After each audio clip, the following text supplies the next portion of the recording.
வணக்கம். Again herbal treatment. எங்களுடைய சேனலில் நீங்கள் ப்ரிஸ்கிரைப் செய்யாமல் இருந்தால் உடனே ப்ரிஸ்கிரைப் செய்து கொள்ளுங்கள். நாங்கள் போடும் அனைத்து வீடியோவும் உங்களுக்கு வந்து சேரும். இந்த வீடியோகளை நீங்கள் கண்டினியூவாக பார்த்தால் உங்களுக்கு நிறைய பயன் கிட்டும் என்று நான் சொல்லிக்கொள்கிறேன்.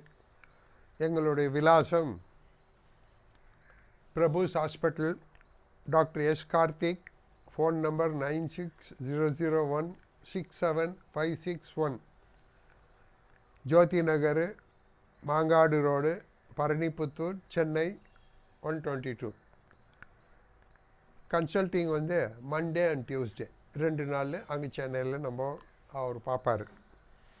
அதுக்கு அடுத்தது இங்கே ஃபுல்லாக T S Ravindranath, 5th square, Austin town, Bangalore 47. Phone number 9243457888. இந்த அட்ரஸ்க்கு நீங்கள் கான்டாக்ட் பண்ணாக்கா உங்களுக்கு நான் ஃபுல் இன்ஃபர்மேஷனும் கிடைக்கும். நீங்கள் நேரில் பார்த்தாலும் உங்களுக்கு இன்னும் டீட்டெயிலாக வேணும்னா நாங்கள் டீட்டெயில் கொடுப்போம் எது இருந்தாலும். இன்றைக்கி நம்ம பார்க்க போகிறது லெப்பர்சின்னு சொல்லிட்டு தொழுநோய் அப்படின்னு. இது எப்படி நம்ம மனுஷன் உடம்புல உற்பத்தி ஆகுதுன்றது ரொம்ப பேருக்கு தெரியாது. அது என்னன்னாக்கா, நம்ம உடம்புல கிருமி நம்ம உடம்புலேயே உற்பத்தி ஆகக்கூடியது தான் இதெல்லாம். இது வேறு எங்கேருந்தும் வர்றது கிடையாது. நம்ம உடம்புல இம்யூன் சிஸ்டம் கம்மியாயிடுச்சுனாக்கா, நோய் எதிர்ப்பு சக்தி கம்மியாகி அது நம்ம உடம்புல அந்த கிருமி உற்பத்தி ஆச்சுன்னு சொன்னாக்கா அது தொழுநோயை மாறிடுது. எப்படின்னா டிபி எப்படி இம்யூன் சிஸ்டம் நோய் எதிர்ப்பு சக்தி இல்லைன்னாக்கா நம்ம உடம்புல உற்பத்தி ஆகுது. கேன்சர் நம்ம உடம்புல உற்பத்தி ஆகுது. இந்த சோரியாசிஸும் நம்ம உடம்புல உற்பத்தி ஆகுது. ஸோ இது அது அப்படியே ஸ்ப்ரெட் ஆகி அது. ஸோ இது நான் இந்த தொழுநோய் யார் கொடுக்கணும்னு சொன்னால், யார் ஒருத்தர் HIV எய்ட்ஸ் இதுக்கு ட்ரீட்மெண்ட் கொடுத்து அந்த எய்ட்ஸ்லேருந்து அந்த ட்ரிப்ளிகேஷன் சொன்னாக்கா அந்த கிருமி ஆர்என்ஏலேருந்து என்ட்ராகி அது டிஎன்ஏக்கு போகுது. டிஎன்ஏக்கு போனால் டிஎன்ஏ தான் ட்ரிப்ளிகேட் பண்ணுறது. ட்ரிப்ளிகேட் பண்ணி 3 வைரஸ் தான் என்ன பண்ணுது, அது நம்ம உடம்புல 1 திருப்பி ஆர்என்ஏக்கு அனுப்புது, 2 இதுக்கு நம்ம உள்ள பாடிக்கு உள்ள அக்யூமுலேஷன் ஸ்டார்ட் ஆகிடுது. ஸோ இந்த இதை யார் நிற்க வைக்கிறாங்களோ, யார் ஒருத்தர் நிற்க வைக்கிறாங்களோ, இந்த HIV எய்ட்ஸ் வைரஸை ட்ரிப்ளிகேஷன் யார் ஒருத்தர் ஸ்டாப் பண்ணுறாங்களோ அவங்க தான் எல்லா வியாதிக்கும் மருந்து கொடுக்க முடியும் அப்படின்னு நம்ம சொல்கிறோம். ஏன்னு சொன்னாக்கா, நாங்கள் அது கொடுத்து அந்த எய்ட்ஸ்லேருந்து அவங்கள HIV ஒன்றுக்கு எடுத்துன்னு வந்தோம். பட் பேஷண்ட்ஸ் கோஆப்ரேஷன் இல்லாததுனால அவங்க அலோபதி மருந்து சாப்பிடும்போது திருப்பி அது ஸ்டார்ட் ஆகிடுச்சு. எப்படி ஸ்டார்ட் ஆகுது? லிவர் தான் ரொம்ப முக்கியம். அந்த லிவரில் அமில ஆசிட் உற்பத்தி பண்ணுறத நிற்க வைக்கணும். அது நிற்க வச்சா தான் அந்த ட்ரிப்ளிகேஷன் ஸ்டாப் ஆகும். இல்லைன்னா ட்ரிப்ளிகேஷன் ஸ்டார்ட் ஆகிடும். ஸோ அந்த மாதிரி அமில ஆசிட் உற்பத்தி நிற்க வச்சு கோல்டு வைரஸை உடம்புல ஃபார்ம் பண்ணி அந்த இதை நம்ம அந்த ப்ராசஸ் பண்ண தெரிஞ்சவங்க தான் இதெல்லாம் செய்ய முடியும். நான் எல்லாம் மருந்து கொடுக்குறேன். பட் ஆயுர்வேதாவில் எல்லாத்துக்கும் மருந்து இருக்குது. பட் இந்த மெட்டபாலிசம்ன்றது ஒன்று இருக்குது நம்மளுக்கு. அந்த மெட்டபாலிசம் என்ன ஆகுதுன்னா சேஞ்ச் ஆகிடுது.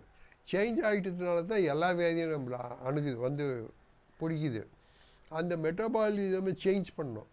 அது சேஞ்ச் பண்ணால் தான் நம்மளுக்கு என்ன ஆகுதுன்னாக்கா, வர கிருமியை அந்த தாக்கத்தை ஜாஸ்தி பண்ணுறதில்ல. எந்த கிருமி நம்ம உடம்புல அண்டுனாலும் அது வீரியம் இருக்கிறதில்ல. அப்போ என்ன ஆகுதுன்னா, நம்ம ஆயுர்வேதா, சித்தா இந்த மாதிரி மெடிசன்ஸுங்க கொடுத்தோம்னாக்கா அதனால கிருமிங்க அழிஞ்சு போகுது. ஸோ இதுதான் வீரியம். நம்ம உடம்புல மெட்டபாலிசம் சேஞ்ச் ஆகிடுச்சுனாக்கா அமிலாசி ஜாஸ்தி உற்பத்தி ஆகும், வீரியம் ஜாஸ்தி ஆகிட்டு போவோம். அப்போ எந்த மருந்து கொடுத்தாலும் அது கண்ட்ரோலுக்கு வர்றதில்ல. அதுதான் இன்றைக்கி ஆயின்னு இருக்குது. இது இப்போது வேக்சின் கொடுத்தாங்க. வேக்சின் கொடுத்தா என்னாச்சு, அந்த கிருமியை தான் அது கொள்ளுச்சு. ஆனால் அது மெட்டபாலிசம் என்ன பண்ணிச்சு, சேஞ்ச் பண்ணி விடுது. சேஞ்ச் பண்ணி விட்டுட்டு இருந்ததுனால இன்னும் உடம்புல அமில ஆசிட் ஜாஸ்தி உற்பத்தி ஆகி இன்னும் வீரியம் எந்த கிருமி நெக்ஸ்ட் வேறு எந்த கிருமி வந்தாலும் ஜாஸ்தி ஆகிடுது. அப்போ தான் வேறு வியாதிகள்லாம் சைடு எஃபெக்ட்ஸ்னு சொல்கிறாங்க, அந்த மாதிரியெல்லாம் வர்றது உண்டு. அது நம்ம இந்த லெப்பர்சிக்கு எப்படின்னு சொன்னால், இப்போ நாங்கள் யாருக்கும் இதுவரையிலும் எனக்கு பேஷண்ட்ஸ் யாரும் அப்ரோச் பண்ணல. அப்ரோச் பண்ணால் கண்டிப்பாக 100% நாங்கள் ஒரு செய்வோம்.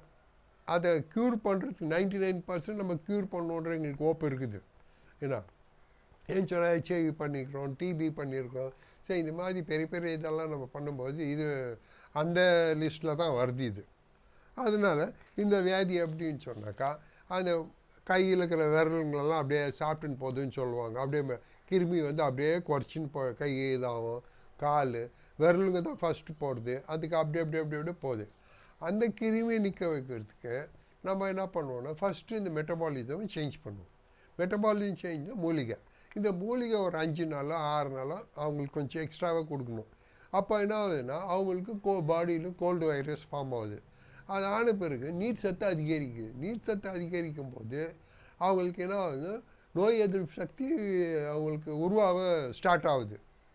அப்போ நம்ம என்ன பண்ணுறோன்னா, அந்த உருவாக்க ஸ்டார்ட் பண்ணிவிட்டு ஆயுர்வேதா சித்தா மெடிசின்ஸ், சித்தாவில் தான் உங்களுக்கு அட்வான்ஸ் மெடிசன் சொன்னாக்கா, இன்றைக்கி உலகத்துலேயே அட்வான்ஸ் மெடிசன் சித்தா தான். சித்தாக்கு மிஞ்சின மருந்தே கிடையாது உலகத்தில். அந்த மெடிசன்ஸில் தான் இந்த டெட்லி வைரஸை கில் பண்ணுறதுக்கு பாஷாணத்தில் போட்டு செஞ்சு வச்சுருக்குறாங்க நம்ம சித்தருங்க. எதுவும் இல்லைன்னு சொல்லிட முடியாது. அந்த மெடிசன்ஸை அவங்களுக்கு சாப்பிட ஆரம்பித்தாக்கா, அது என்ன அந்த கிருமிங்களெல்லாம் சாவடிச்சு ஃபுல்லு குறைச்சி இதாகி, ஃபஸ்ட்டு நம்ம இந்த மூலிகை கொடுத்து எல்லாம் இது பண்ண பிறகு அந்த கிருமிங்க உற்பத்தி ஆகிறது கண்ட்ரோலில் வந்துடுது. கண்ட்ரோலில் வந்துட்ட பிறகு அப்புறமா உடம்புல இருக்கிற கிருமிங்களெல்லாம் ஆயுர்வேதா சித்தா இந்த மருந்துகளை கொடுத்து என்ன பண்ணணும், கம்ப்ளீட் க்யூர் பண்ணணும். எக்ஸ்டர்னலுக்கு வெளியத்துக்கு வந்து அதுக்கு வெளியோ அது சாப்பிட்டுட்டு போயிட்டு இருக்கிறத வளர வைக்க முடியாது. கையோ காலோ அது பண்ண முடியாது. எவ்வளோ தூரம் போயிருக்குதோ அங்கேயே ஸ்டாப் பண்ணிவிட்டு அந்த இடத்துல அவங்களுக்கு நார்மலாக அது க்யூர் ஆகிடுச்சுன்னா அது எல்லாம் அப்படியே மூடி நார்மலாக ஆகிடுவாங்க. ஸோ இதுதான் லெப்பர்சினுடைய இது. ஸோ உங்களுக்கு யாருன்னா அது மாதிரி அப்ரோச் பண்ணோன்னு தான் எங்கள் நம்பர் கொடுத்துருக்கோம். அந்த நம்பர் அப்ரோச் பண்ணுங்க, வாங்க, வந்து நம்ம அந்த மூலிகை கொடுத்து உங்களை எந்த அளவுக்கு நம்ம செய்யணுமோ அந்த அளவுக்கு செய்யலாம். இதில் எந்த விதமான சைடு எஃபெக்ட்ஸும் கிடையாது, எந்த விதமான இதுவும் கிடையாது. டைரெக்டாக இதெல்லாம் நேச்சுரல் ப்ரொடக்ஷனு, நேச்சுரல் இயற்கையான முறையில் தான் நம்ம இந்த ஆயுர்வேதா சித்தா மருந்தாலும் இதில் எந்த விதமான கெமிக்கலும் இல்லை. அதை நீங்கள் சாப்பிட்டு குணம் ஆகலாம். ஏன்னா குணம் பண்ணிக்கணும், நீங்கள் அது உங்கள் கையில் தான் இருக்குது மனசில் அப்படின்னு சொல்லிவிட்டு நான் இந்த வீடியோ முடிச்சிருக்கேன். அடுத்த வீடியோவில் வந்து சோரியாசிஸ், ஸ்கின் தோல் நோய்கள் அதை பற்றி கொடுக்குறோம். அந்த தோல் நோய்கள் வந்து எல்லா விதமான தோல் நோய்கள் இது ஒன்றுன்னு கிடையாது, எல்லாம் almost all the skin disease. இன்றைக்கி மாடர்ன் மெடிசன் போட்டு எதுவும் க்யூர் பண்ண முடியலன்னா கூட அவங்க வந்தாக்கா நம்ம அவங்களுக்கு ரிசல்ட் கொடுக்குறோம் அப்படின்னு அவங்களுக்கு சொல்லிக்கிறேன். அடுத்த வீடியோவில் சந்திப்போம். வணக்கம்.